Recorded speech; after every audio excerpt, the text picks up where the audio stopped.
esto, que es una enfermedad neurológica degenerativa. Recuerdan, yo ya expliqué esto a qué llamamos enfermedades neurológicas degenerativas, que es secundario digamos, a un problema de las neuronas dopaminérgicas, sobre todo la que utilizan la vía nigroestriada.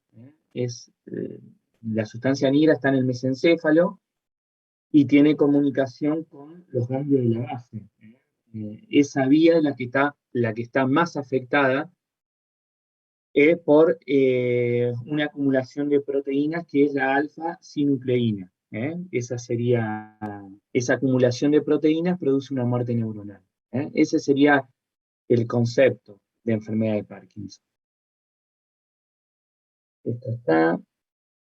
Ahora bien, también lo que tienen que saber es que la alfa-sinucleína, que es la proteína normal, no está solamente en el sistema nervioso central, sino también que está en el sistema nervioso periférico, en el sistema olfatorio, en el corazón, bueno, en el plexo mientérico, que forma parte del sistema nervioso periférico.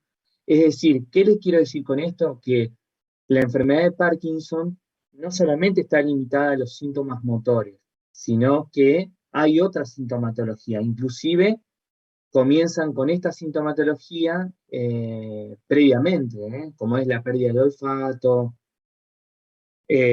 constipación, ya vamos a ver bien. Bueno, esto no, esto tampoco.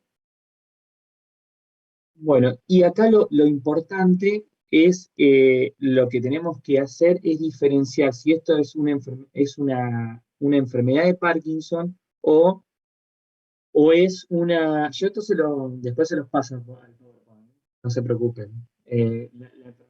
Lo importante acá es diferenciar si esto es una enfermedad de Parkinson o es una enfermedad que está imitando al Parkinson, si no es un parkinsonismo. Esa es la gran diferencia que uno hace cuando se enfrenta a este tipo de pacientes. Entonces, vamos a ver primero, para saber esto, vamos a ver qué características clínicas tiene la enfermedad de Parkinson para diferenciarlas de las otras. Bien, un minutito que quiero ver acá.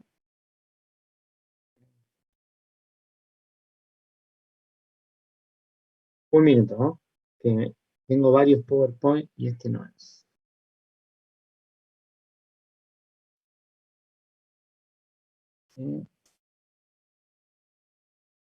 Quería mostrar un slide. Es lo mismo, tiene alguna otra cosita. Esta.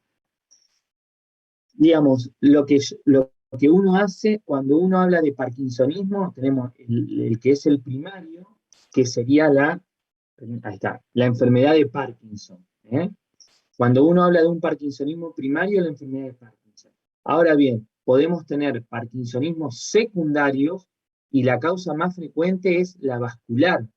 Por lejos la vascular, pacientes que son hipertensos, diabéticos, dislipémicos, la infecciosa, por ejemplo, el HIV, bueno, hay otras infecciones.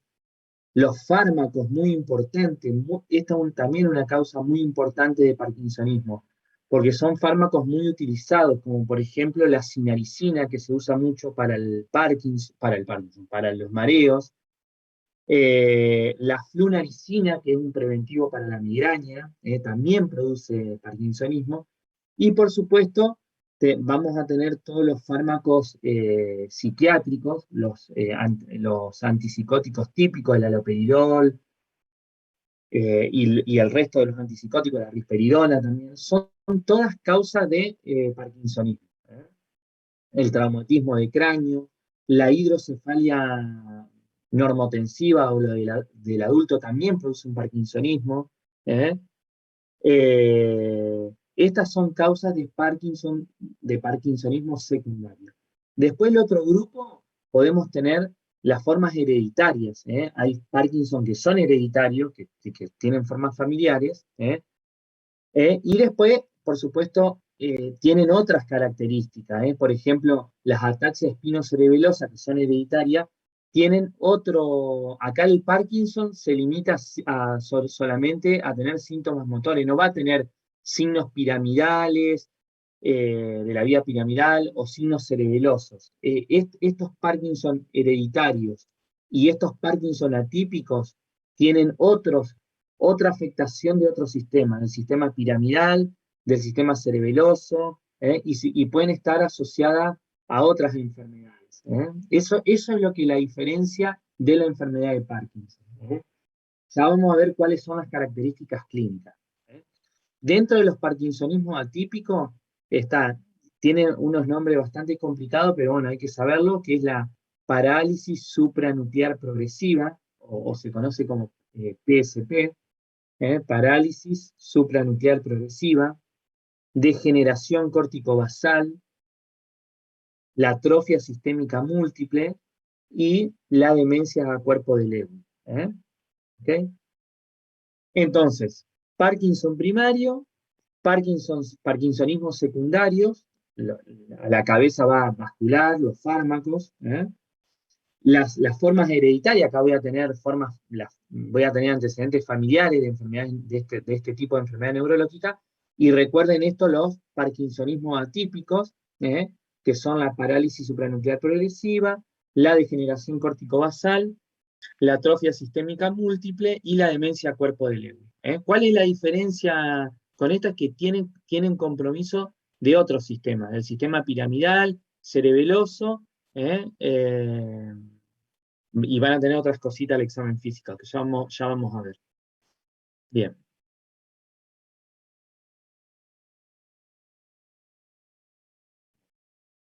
Entonces, ¿qué tienen que saber de esto, de enfermedad de Parkinson? Que hay una fase, diríamos, preclínica, o prodrómica. Cuando acá habla de la fase clínica, nos referimos únicamente a los síntomas motores. Si ustedes leen de un libro de enfermedad de Parkinson, enseguida le va a hablar de la bradicinesia, de la rigidez, que son las características del Parkinson. Pero antes, 20 años atrás, el paciente tiene otros síntomas que no son motores, que se llama fase preclínica o prodrómica. ¿Y cuáles son estos síntomas? Y esto quiero que lo recalquen, que lo anoten. Los síntomas son constipación, depresión, trastorno del ánimo, hipersomnolencia diurna, es decir, un paciente que se duerme de día. Y una lo más característico es trastorno del sueño REM. Recuerden que en esa etapa del sueño predomina la atonía. Bueno, acá los pacientes se mueven, golpean. La queja está en la esposa que la despierta con golpe o que se mueve durante el sueño. Y la pérdida de olfato. ¿Ok? Trastorno del ánimo, pérdida del olfato, hipersomnolencia diurna, depresión y trastorno del sueño. ¿Okay? Esos son los síntomas más importantes. Pero también hay otros síntomas que son, acá tienen un listado, yo no, después lo leen bien, paso el PowerPoint, pero voy a tener, por ejemplo, trastornos esfinterianos, voy a tener hiper o hipohidrosis, seborrea, síntomas respiratorios, cardiovascular, esto es muy importante, muy frecuente, hipotensión ortostático, síncope, ¿eh? Y bueno, y por supuesto, los síntomas neuropsiquiátricos, miren acá yo dije la depresión, pero está la ansiedad, ¿eh? Trastornos, y trastornos más pesados como eh, pueden ser síntomas psicóticos, apatía, trastornos cognitivos. Bien, perfecto. Y los síntomas motores que tenemos la bradicinesia, la rigidez, temblor de reposo y las alteraciones posturales, trastornos reflejos posturales. Pero, ¿qué tienen que saber de las manifestaciones no motoras? Son las que ocurren antes. Entonces dijimos, las que ocurren antes son pérdida de olfato, depresión, hipersomnolencia diurna, trastorno del sueño REM, y creo que no me estoy olvidando de... Bueno, esas son las más importantes. Recuerden, después por supuesto que si quieren nombrar todas, perfecto, pero la que me interesa o le pueden llegar a preguntar en un examen es cuáles son los síntomas preclínicos. ¿Ok? Bien. ¿Alguna pregunta hasta acá? ¿Vamos bien? ¿Seguimos? Profe, yo tengo una pregunta. Dale. ¿Esos síntomas no motores se mantienen después en la parte Sí, clínica? ¿Se le sí, agregan totalmente. a los motores, digamos? Sí. Bien, Acá una de las preguntas es, o uno de lo que, porque esto ocurre entre 10 a 20 años antes, que es muy difícil llegar a un diagnóstico de enfermedad de Parkinson con estos síntomas. Pero cuando uno tiene alguna duda o ve algunas cositas muy leves y tiene duda, como una bradicinesia muy leve, uno le pregunta, che, ¿cómo está el olfato? ¿Tiene problemas para dormir? Para ayudarnos en si puede ser o no el comienzo de una enfermedad de Parkinson. ¿Eh? bien, Pero sí, gracias. sí, se mantiene. Bueno, ¿cuáles son los síntomas motores? Que acá sería lo que es la fase clínica del Parkinson, ya cuando acá sí se diagnostica por estos síntomas, que es la bradicinesia, el temblor de reposo, la rigidez y las pérdidas de los reflejos posturales. Acá lo que quiero que anoten, y anoten es que la pérdida de los reflejos posturales es una característica tardía de la enfermedad de Parkinson, no es temprana. ¿Eh? En cambio, en parkinsonismo atípicos, la pérdida de los reflejos posturales es una alteración temprana. ¿Eh? ¿Quedó claro eso?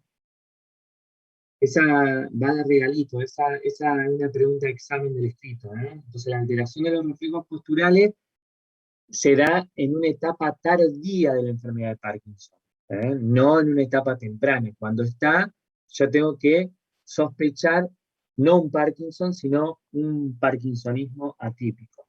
¿Eh? Bien. Entonces, vamos a ver de qué se trata la bradicinesia. Cuando hablamos de bradicinesia hablamos de lentitud en el movimiento, en la velocidad del movimiento o en la amplitud del movimiento. ¿Ok? Generalmente suele ser asimétrica, siempre está afectado más de un lado que del otro. ¿Eh? Y se le pide al paciente cómo examinamos, se le pide, miren acá al video, se le pide que cierre y abra la mano, lo más rápido posible.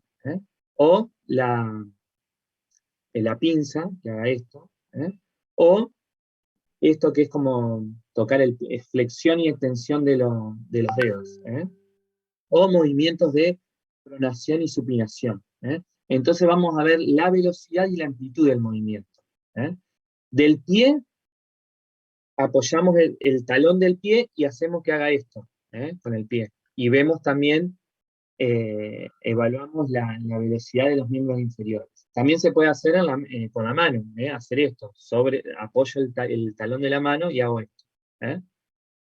Ok, bueno, ya vamos a ver un video ahora. Bueno, y bueno, y con respecto a la rigidez, que es un aumento de la resistencia del tono, se evalúa, digamos, bueno, acá, si no hacen un examen físico, es muy difícil de explicarlo, pero habitualmente el tono es la resistencia o es la contracción mínima del músculo que cuando está en reposo, es decir, cuando ustedes están sentados, quietos, es decir, el músculo no está en reposo, siempre hay una contracción mínima para mantener la postura. Entonces, ¿cómo evaluamos el tono? Hacemos movimientos circulares del antebrazo o movimientos de flexión y extensión. Y lo que vamos a ver, es característico el fenómeno de rueda dentada, que es un aumento de la resistencia, cede, aumenta la resistencia, hace esto. ¿Eh? Hay un aumento de la resistencia, cede, aumento de la resistencia, cede. Es una rueda, se llama fenómeno de rueda dentada. Bien.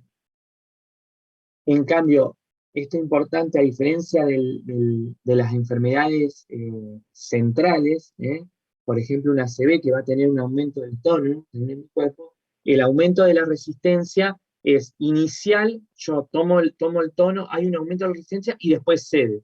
Eso se llama fenómeno de la navaja, y es bien característico de la espasticidad, de un fenómeno piramidal. Esa es la diferencia con la rueda dentada.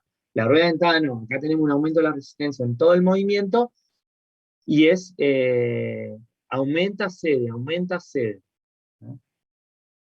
A ver si tengo acá un dibujito. Acá está. Acá tengo un dibujito para que lo vean, una cosa. El signo de la navaja, hay un aumento de la resistencia inicialmente y después cede. En cambio, la rueda dentada es esto. Hace esto, tac, tac, tac. ¿eh? Acá como va la flexión. Aumenta la resistencia, cede. Aumenta la resistencia, cede. Eso se palpa. Hoy estuvieron Juliana y Jesús en el consultorio, y bueno, pudieron ver un paciente con enfermedad de Parkinson, y sintieron la rueda dentada, porque una cosa es explicarlo así, otra cosa es el examen físico.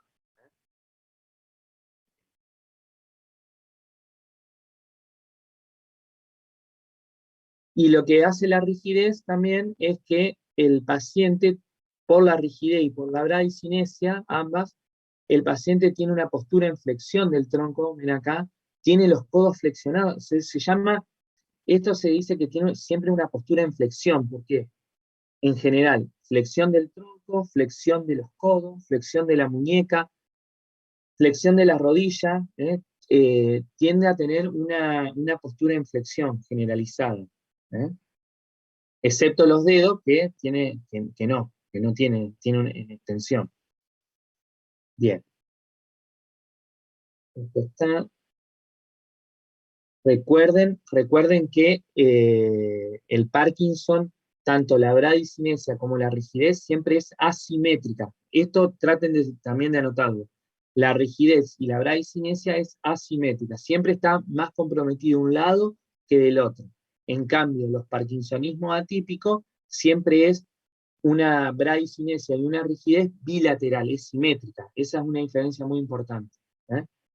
Con respecto al temblor de tipo parkinsoniano, es un temblor de reposo, ¿eh? Es unilateral, muy importante, de reposo y unilateral, y se dice que es en cuenta moneda, que hace esto, no sé si me ven ahí en el video, hace esto, ¿no? Ok. Generalmente, si bien se puede pasar a la otra mano, siempre es asimétrico, siempre está más comprometido un lado que del otro. ¿eh? Recuerden eso, que el temblor parkinsoniano es unilateral y de reposo. Bien. Y con respecto a los trastornos de los reflejos posturales, recuerden que será en una etapa tardía de la enfermedad de Parkinson, y que si yo lo veo en forma temprana no es un Parkinson, tengo que sospechar otra cosa, y esto por la alteración de los reflejos posturales, el paciente tiende a tener caídas, es muy frecuente que tenga caídas. ¿Cómo se la explora? Con la maniobra del empujón, que ya vamos a ver de qué se trata. Con respecto a la bradicinesia, que me olvidé, es muy importante también cómo evaluamos. Aparte de las maniobras semiológicas que yo les dije, también evaluar la marcha y ver el balanceo de los brazos. Siempre en la marcha lo que se pierde es el balanceo de los brazos. Eso es muy, pero muy importante y muy precoz de ver en un paciente con Parkinson. Bien. ¿Alguna pregunta? ¿Bien hasta acá? Bien. Ahora me esperan un ratito. Vamos a ver.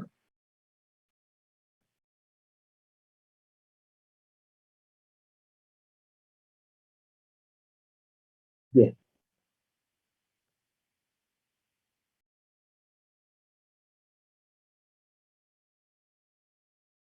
Bien. Vamos a compartir ahora. Vamos a ver un paciente que quiero que lo vean.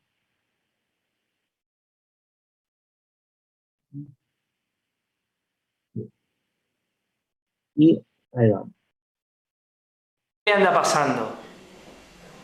Tengo el mal de Parkinson. Acá lo que quiero que vean es primero la fascia, también esto que me olvidé, que es la fascia mímica. El paciente no tiene parpadeo, van a ver que no parpadea. Se van a fijar también que tiene, en reposo ya tiene un temblor. Y la voz también cambia, tienen disartria, tienen hipofonía. Eso también es característico de la enfermedad de Parkinson. Pero miren la fascia que tiene, que es una fascia mímica, bien típica de la enfermedad de Parkinson. Tengo el mal de Parkinson. Ajá. ¿Y qué le pasa? A ver, cuénteme. No puedo manejar bien la mano. Ajá. Por los temblores que tengo. Ajá. ¿Dificultad para abrocharse la camisa, ponerse las medias? Eso. Afeitarte. A ver, para afeitarse. Para afeitarme. Ajá. ¿Y qué problema tiene? ¿Cuál es el problema? Se me endurecen las manos. Ajá. ¿Está como más lento? Sí. Claro, pienso que estoy agarrando bien. Bueno, ¿por qué les muestro este video? Porque el paciente no viene al consultorio, tengo Parkinson. Va a venir porque tiene dificultad, porque no es el mismo de antes, porque se siente más lento para caminar, no puede hacer tareas finas. Acá, por ejemplo, abrocharse la camisa. Yo acá le hice era un paciente mío ya de años, ya medio dirigido, pero no es así. Generalmente el paciente viene y dice, no puedo trabajar con las manos. Porque pierden la habilidad de la tarea fina. Y vieron la fascia que no parpadea. Si ustedes se ven en los videos, van a ver que continuamente están parpadeando. Un parpadeo se pierde, la expresión facial también. Eso es lo que nosotros llamamos fascia mímica. Y el temblor en reposo, que se evalúa poniendo las manos sobre la mesa, y ahí aparece el temblor, y acá aparece francamente que es de este lado. Bien.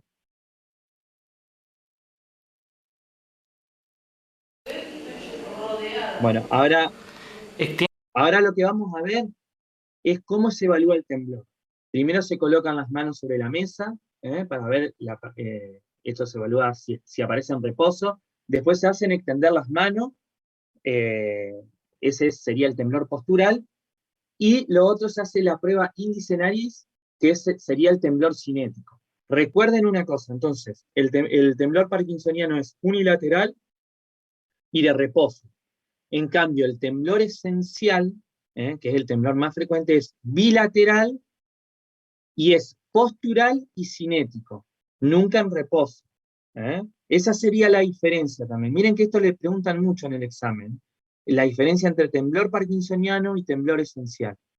El temblor, vuelvo a repetir, Eso. sí, vuelvo a repetir, María. El temblor parkinsoniano es unilateral y de reposo. En cambio, el temblor esencial es bilateral, postural y cinético. ¿Ok? Bien.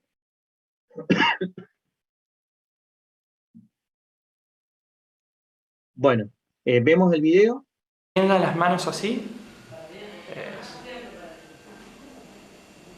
Póngale otra vez sobre la mesa. ¿Ven cómo disminuye el temblor en la postura? Y cuando lo pongo en reposo, ahí aparece. Esto es bien, y es unilateral y de reposo. Vamos de vuelta, acá está el temblor. Extienda las manos así. Cuando extiende las manos, el temblor desaparece. Esto es bien típico del Parkinson. Póngale otra vez sobre la mesa.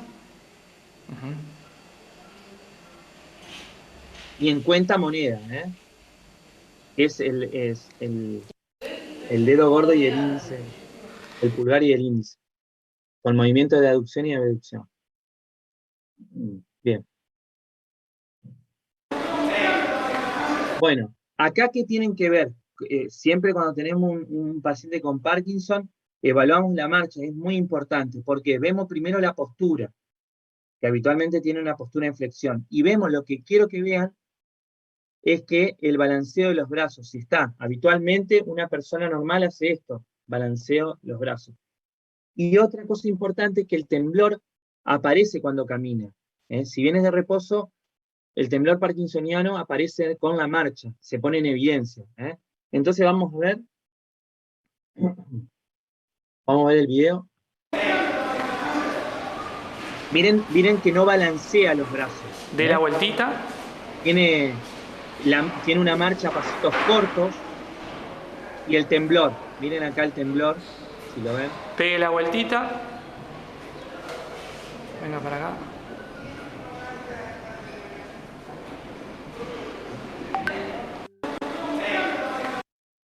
Bien.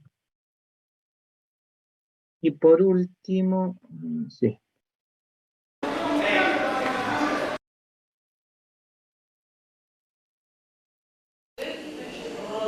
No, perdón.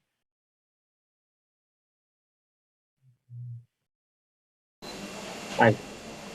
Miren el video acá. Más rápido. Miren, lo normal es esto. Lo normal es esto. Para que ustedes vean. Miren esto. A ver con la otra mano. Ahora vamos a hacer así. Primero con esta. Ahí. A ver con la otra. Ahí. ¿Qué impresión tienen? ¿Cuál está más afectado? ¿Este lado o este lado? Lo vemos de vuelta, no se apresuren. Siempre, si bien acá tiene afectación bilateral, siempre yo dije que es asimétrico. Miren acá cómo hace. Más rápido. A ver con la otra mano. Miren acá. Ven que acá está mucho más afectado. Ahora vamos a hacer así. Primero con esta. Ahí. Si bien está afectado, pero A ver con la otra. este no hace casi nada, no tiene amplitud, no hace esto. Bien. Bueno, así se evalúa la bradicinesia. Y por último, Ya. epa, un minuto. Ahí está. Ya. La maniobra del empujón es hacerle hacia atrás, tirarle los hombros. Un paciente normal no se queda quieto. En cambio, un paciente con este tipo de problema da 2 o 3 pasitos hacia atrás. Eso es positivo. Recuerden que la alteración de los reflejos posturales está en una etapa tardía de la enfermedad de Parkinson. No es temprana. Acá el paciente ya tiene 10 años de evolución de la enfermedad. Cuando lo vi. Bien. Bueno. ¿Entonces quedó claro? ¿Bien? Bueno. Entonces, si yo les digo, bueno, estamos en el examen y le digo, ¿cuáles son los síntomas parkinsonianos? A ver, le voy a dar una ayuda. Tenemos síntomas motores y síntomas no motores. Entonces, ¿ustedes qué me van a decir? ¿Qué aparece primero? Los no motores. Los no motores. ¿Cuáles son, María Sol? Constipación, ansiedad, depresión, alteración en el olfato, pérdida del olfato, alteraciones psíquicas, entre otras. Bien, y acordate también que tienen trastorno del sueño. Ah, y trastorno del sueño, es verdad. Eso es de las fases REM. muy importante. Exactamente. Y después, con el correr del tiempo, aparecen los síntomas motores. ¿Cuáles son? A ver, seguí, María. Bradicinesia, rigidez, temblor en reposo, alteración de los reflejos posturales, los principales. Bien, acá la pregunta que te van a hacer todos los neurólogos si te toca una mesa. Bueno, ¿la alteración de los reflejos posturales es temprana o tardía? Te la hacen de cajón. Tardía. La temprana es un parkinsonismo.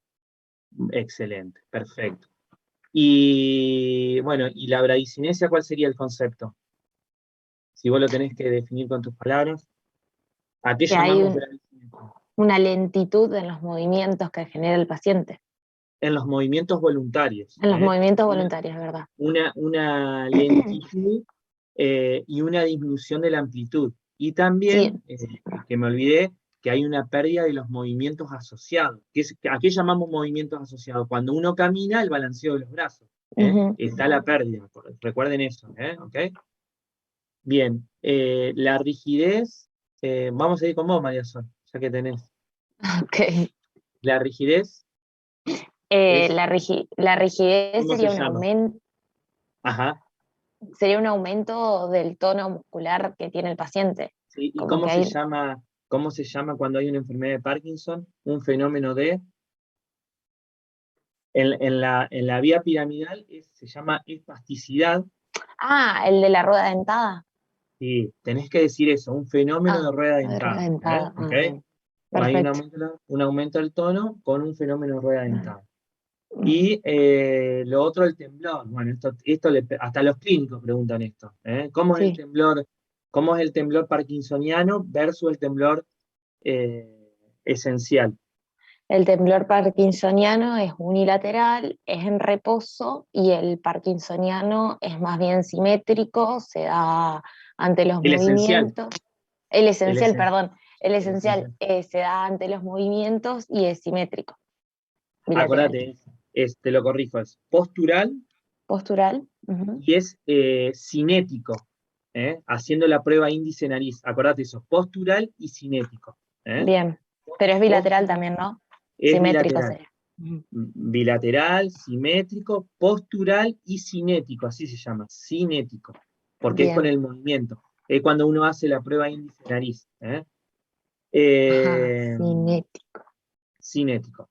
Y otra cuestión muy importante es que hay antecedentes familiares en un 75% en el temblor esencial, es decir, que el papá, el abuelo, tiene este tipo de temblor, y que cuando toman un poquito de alcohol, el temblor cede. Eso es muy característico del temblor esencial, cede con el alcohol.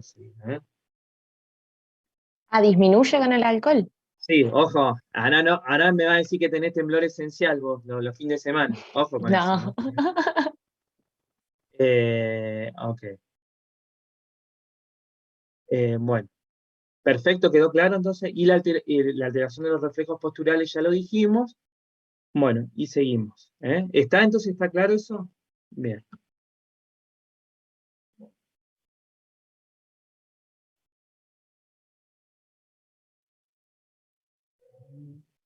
Ahí está.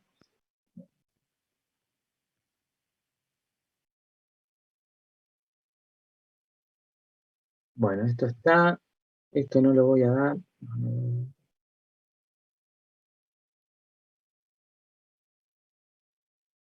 Esto es una clase para neurólogos, pero bueno. El diagnóstico de la enfermedad de Parkinson es clínico, no hay un método, muchas veces el paciente pide, doctor, ¿y una tomografía? No, el diagnóstico es clínico. Si yo encuentro una bradicinesia, una rigidez, es asimétrico, y no tiene, en el examen físico no tiene otros signos piramidales ni cerebelosos, listo, yo no necesito ninguna neuroimagen para hacer el diagnóstico. Entonces es muy importante que el diagnóstico es clínico, no se requiere ningún examen complementario. Bien, bueno, y esto sí lo vamos a ver, ya lo dijimos, el diagnóstico diferencial, errores diagnósticos comunes en la enfermedad de Parkinson es con el temblor esencial. Recuerden que el temblor esencial, lo volvemos a repetir, es bilateral, simétrico, postural y cinético, tiene antecedentes familiares y cede con el alcohol. Es bien, eso, en cambio en el Parkinson es unilateral y de reposo. Ojo que, vieron que en medicina, diríamos, nunca uno trata de hacer extremo para que quede, pero a veces en medicina no es así. A veces, generalmente, el paciente parkinsoniano tiene un temblor de reposo, postural y cinético. Pero lo que tienen que saber es eso, diferenciarlo. Eso sí, después, bueno, será más para el neurólogo cuando es más complejo el caso.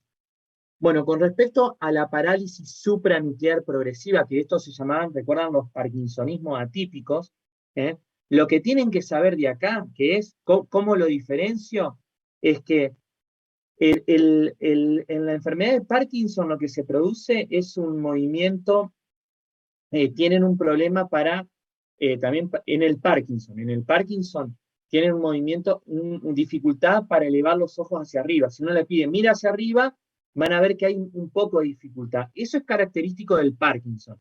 Ahora bien, cuando hay un problema grave de la mirada hacia abajo, sería una paresia importante, una parálisis de la mirada hacia abajo, estamos en presencia de una parálisis supranuclear progresiva. Ese es el sello. Yo cuando sospecho la PSP, voy a buscar cómo están los movimientos verticales de los ojos. ¿Ok? Y una de las cuestiones muy, pero muy importante es la alteración de los reflejos posturales temprana. Tienen que ir a estos pacientes. Después, por supuesto, puede haber trastornos, sobre todo trastornos para hablar y trastorno para tragar. Entonces, vuelvo a repetir, parálisis supranuclear progresiva, voy a tener, aparte de la bradicinesia, la rigidez que va a ser bilateral, simétrica, voy a tener problema para mirar hacia abajo, trastorno del habla, trastorno del glutorio y caídas frecuentes. ¿Quedó claro? Si no lo repito, prefiero que lo anoten y que eso es fundamental, de manera práctica. Yo tengo una duda. ¿Qué tan Sí, frecuentes son los atípicos? son frecuentes. Son No, frecuentes. vos si en porcentaje, no sé, no me No, dedico sí, mucho a no importa movimiento el normal, porcentaje, pero digo, pero son no, es frecuente. vistos. Bien. Parkinson vemos, es uno de los motivos. Si ustedes van al consultorio, hoy por ejemplo, fueron 2 compañeros suyos al consultorio y ya vimos uno, vimos. Si ustedes van, uno ven siempre. Y la parálisis supranuclear progresiva es Bien, frecuente también. En menor bien, bien. medida, pero es frecuente. Y en estos Acordate, María casos, Sol, perdón, sí. Sí, en estos sí, casos atípicos, de presentación atípica como simétrico, con temprana afectación de la postura, ¿se puede pedir entonces un TAC o alguna imagen? Si bien muy bien, sí, Pablo. o sea, el diagnóstico es clínico en los típicos, pero en los En los atípicos. atípicos, no, en los atípicos, si bien es clínico el diagnóstico, vos podés decir, esto no es un Parkinson, necesita un examen complementario porque, por ejemplo, está la hidrocefalia normotensiva, hace diagnóstico por las imágenes. En la PSP hay un signo, que es el signo del colibrí. Bueno, después, si quieren, si están interesados, les muestro de qué se trata. Pero hay signos imaginológicos, sí, totalmente, que te ayudan. Pero clínicamente recuerden, entonces, vuelvo a repetir porque esto es muy importante. Ahora, yo les digo una cosa, yo a veces digo, les doy la clase, le repito 20 veces, y te parezco un pesado, y vos están en el examen y no les sale nada. Ay, yo me quiero morir. Yo unas ganas ¿viste? De agarrarlo, ¿viste? Como salen, pero, ¿viste? Pero ¿qué? Es como mi hijo, ¿viste? Cuando están en el examen que le hago, mira, te van a tomar esto, dale, tal, y viene y me dice, papá, hice todo mal. ¿Para qué te va a hacer? ¡Pah! Ahí, un cortito. Así son ustedes. Uno repite, más vale que anoten bien, que por favor. Bueno, entonces vuelvo a repetir, en los parkinsonismos atípicos tiene una bradicinesia y rigidez bilateral y simétrica. Bilateral y simétrica. En la parálisis supranuclear progresiva voy a tener dificultad para mirar hacia abajo. Trastorno del habla, trastorno del glutorio y caídas. La atrofia multisistémica, que es esta también es frecuente, la característica de esta es que tiene una falla autonómica tremenda, predominan los síntomas autonómicos. El paciente hace unas hipotensiones ortostáticas tremendas, y por supuesto que acá se pueden agregar signos cerebelosos, que esto en el Parkinson no está, y también signos piramidales, que en el Parkinson no está. Entonces esa sería la diferencia. En la atrofia sistémica múltiple, está la falla autonómica, como ahí hay que recalcarlo, y aparecen signos cerebelosos y signos piramidales. ¿Quedó esto? ¿Sí? La degeneración córtico-basal nadie se la va a tomar, pero bueno, pero no quiero, pero sí está la enfermedad, la demencia por cuerpo de Lewy. ¿Qué características tiene la demencia cuerpo de Lewy? para diferenciarlo del Parkinson. ¿Cuál es la triada? A ver.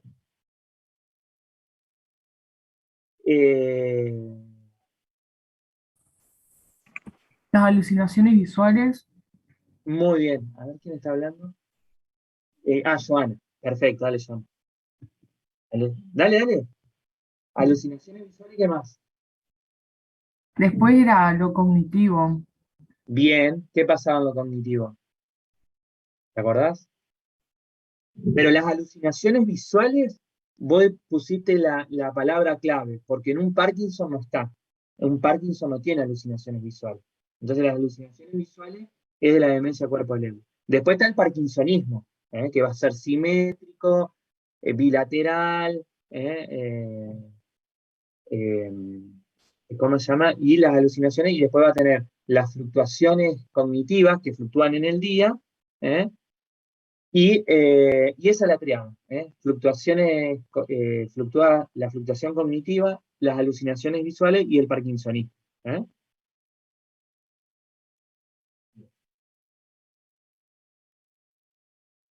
Bueno, y acá está lo que yo le digo, otras causas frecuentes del farmacológico, los fármacos, recuerden que son toda la medicación psiquiátrica, los antipsicóticos típicos, vean que simetría, cuando acá dice simetría de signo, significa que la bradicinesia y la rigidez es simétrica, es bilateral. Y bueno, y miren acá, el parkinsonismo vascular, entonces el paciente tiene factores de riesgo y en la tomografía o resonancia, como dijo Fausto, voy a encontrar infartos múltiples. Entonces, que esto es muy común que esté en el examen, que te diga, el paciente refiere para la marcha estar lento. Entonces, ustedes utilizan ese síntoma para decir, bueno, esto es un síndrome parkinsoniano. Y ahí pueden desarrollar. El síndrome parkinsoniano se divide en parkinsonismo primario, parkinsonismo secundario, atípicos, hereditarios. ¿Cómo lo diferencio?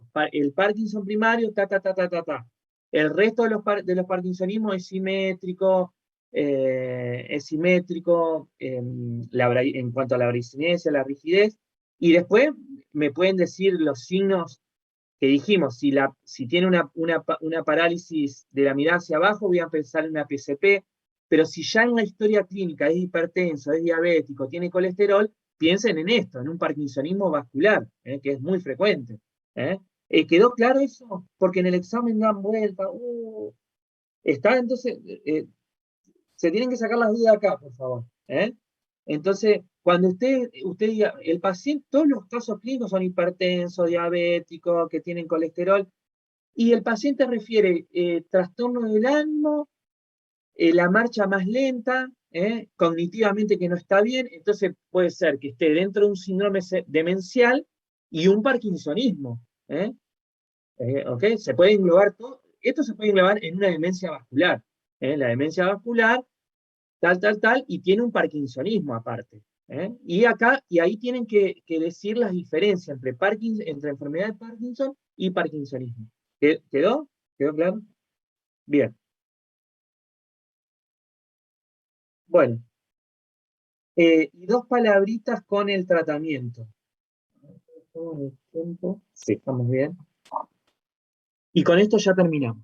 Dos palabritas, si ustedes, esto no sé si le van a preguntar, pero básicamente el tratamiento en la enfermedad de Parkinson hay una alteración en la vía, digamos, nigroestriada que utiliza dopamina. Son neuronas dopaminérgicas. Entonces, si las neuronas mueren, lo que falta es la dopamina. Entonces, todos los fármacos están destinados a aumentar el pool de dopamina o diríamos, hay fármacos que estimulan los receptores en forma directa, que son los agonistas dopaminérgicos. La levodopa, recuerden que acá en este cuadrito, la levodopa, ni bien se toma a nivel en sangre, si yo no le doy un inhibidor, la levodopa se degrada. Los inhibidores son la carbidopa y la benzodiazida. Eso le doy para que la levodopa pasa al sistema nervioso central en forma de levodopa, si no, se degrada. ¿Ok? Y también acá, bueno, sepan la carbidopa y la benzodiazida. Y la levodopa se termina transformando en dopamina. Este es un fármaco, la levodopa, se llama levodopa carbidopa, levodopa benzodiazida. Después tenemos los receptores, los agonistas dopaminérgicos, que actúan sobre los receptores dopaminérgicos de la neurona, que ya vamos a ver cuáles son. Después tenemos, por ejemplo, los inhibidores de la monoaminoxidasa, que es la rasagilina, que lo que inhibe es la recaptación de la dopamina. ¿Cómo se llama? Bueno, ¿Inhibidor de la mono? monoaminoxidasa. Monoaminoxidasa. Esto no creo que le tomen esto. Esto, ¿fármaco tienen ustedes? No. ¿Cómo lo tienen? No, van dando en todas las materias. Antes, en Rosario, estaba la materia de farmacología. Ustedes no saben la levodopa, esto entraba de cajón en el examen, pero no, te tenía que saber desde que tomaba la levodopa hasta que, no, terrible, todo esto. Bueno, entonces lo que tienen que saber es esto, ¿cuáles son los fármacos para el Parkinson? La levodopa, levodopa carbidopa, levodopa benzodiazida. Los agonistas de la dopamina, básicamente se utilizan estos ya no se usan más. Son el pramipexol, ropilinol y la rotigotina. La rotigotina viene en parches. El pirivedil también, la apomorfina no la tenemos acá en Argentina, pero estos son los que se usan. Después tenemos los inhibidores de la monoaminoxidasa, que la más frecuente es la rasagilina, y otros como la mantadina, que también se usa. Traten de saber eso nada más. Yo ahora, ni bien terminamos la clase, le paso el PowerPoint, y lo copian bien. Sigo.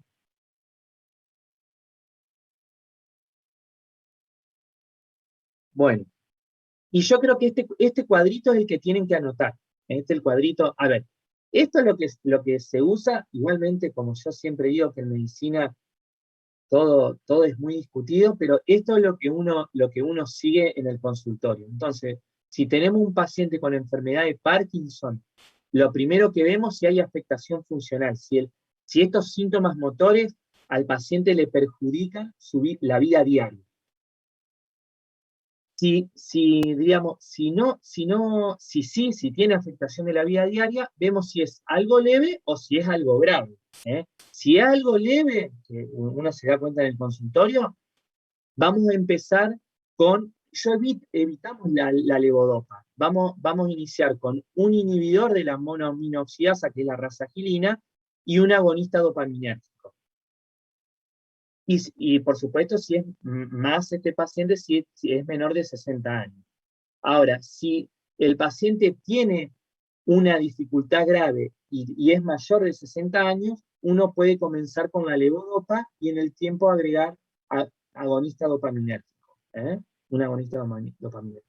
¿Por qué la levodopa no se inicia de entrada? Porque la levodopa, bueno, esto es muy discutido, se sigue discutiendo, pero el concepto es que la levodopa después trae complicaciones motoras en la enfermedad. Por eso uno trata de decir, hay unos 5 o 10 años que el paciente anda perfecto, pero después anda para el traste. Entonces, pero bueno, es muy discutido, hay algunos que dicen que, bueno, que hay que comenzar sí o sí con la levodopa, y bueno, y después ver, y hay otros que, bueno, dicen, no, trata de evitar lo más que pueda la levodopa, y cuando sea necesario lo usa. En general, hacemos esto en el servicio, ¿ok? Y esto es una guía española, por ejemplo. ¿Quedó claro esto? Bien. ¿Y qué tener en cuenta con los... Esto es, bueno, con los agonistas dopaminérgicos? Ojo con los agonistas dopaminérgicos, porque los efectos indeseables producen... Acá está. Los agonistas dopaminérgicos tienen el efecto iniciable más frecuente, y esto quiero que lo anoten, es trastorno en el control de los impulsos. ¿Qué significa esto?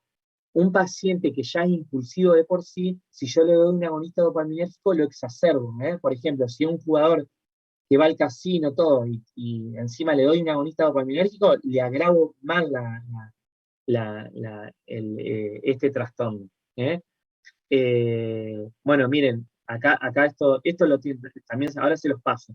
Produce hipersexualidad, ludopatía, atracones de comida, gastos compulsivos, y también producen trastornos de la personalidad o trastornos obsesivos, es decir, exacerba este trastorno obsesivo compulsivo de la personalidad. Y el efecto también muy importante de los agonistas dopaminérgicos es que produce alucinaciones visuales. Eso también para que lo tengan en cuenta. Bueno, y con esto termino.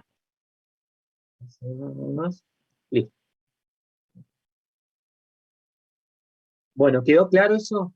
Lean, o yo les pido que lean los efectos indeseables de los agonistas dopaminérgicos, que a veces que le pueden llegar a tomar. Bueno, ¿alguna pregunta hasta acá? ¿Bien? Bueno. Bueno, entonces para la próxima semana, bueno,